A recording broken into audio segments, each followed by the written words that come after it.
Hey guys, tonight we're going to wander into one of the strangest history, a time when judges, priests, and peasants alike were very convinced that people could turn into wolves. Not metaphorically, not he's wolfish. I mean literally, fur, fangs, and everything. So, settle in, get the blankets, dim the lights, maybe let your cat curl up nearby. She'll protect you from any passing werewolves. Tonight's topic is the real werewolf trials. Yes, actual trials with lawyers, verdicts, and people confessing in court that they were, in fact, part-time wolves. Now let's float back in time to the late Middle Ages and early modern Europe. That's roughly the 1400s through the 1600s, depending on which dusty archive you pull from. This was the golden age of superstition. Witch hunts were raging. The Protestant Reformation had everyone anxious. Plagues popped in and out like uninvited relatives. And in the countryside, wolves were a very real problem. They killed livestock. Sometimes they attacked travelers. For a farmer with no shotgun, a wolf wasn't just a fairy tale. It was an actual, terrifying threat. So, when a child disappeared or a flock of sheep turned up shredded, what explanation did people reach for? Not coyotes, not mountain lions. Number. The answer was, clearly, someone in the village is a werewolf. Because of course, and once that idea took hold, Europe's legal system, always eager for some light entertainment, decided to make it official. Courts began charging people not just with witchcraft, but also with being wolves. And thus began the werewolf trials. Peter Stump, the famous German werewolf.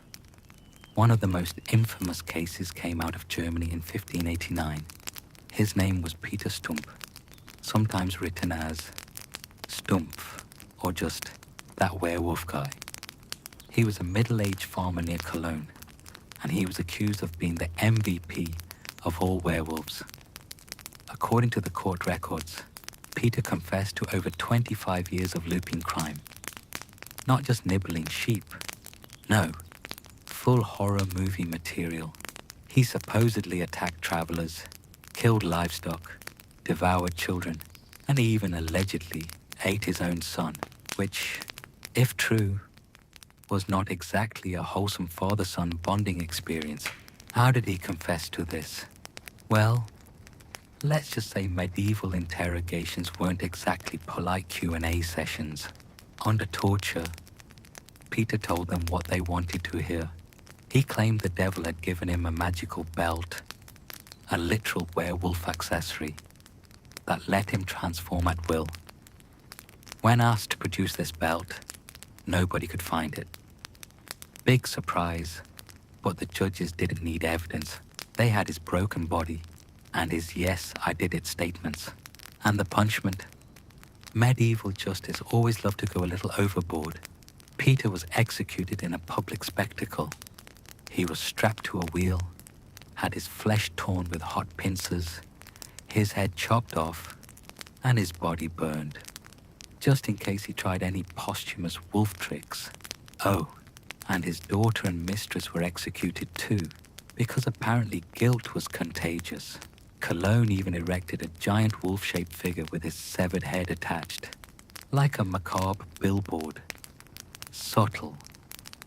Gilles Garnier, the Hermit of Dole.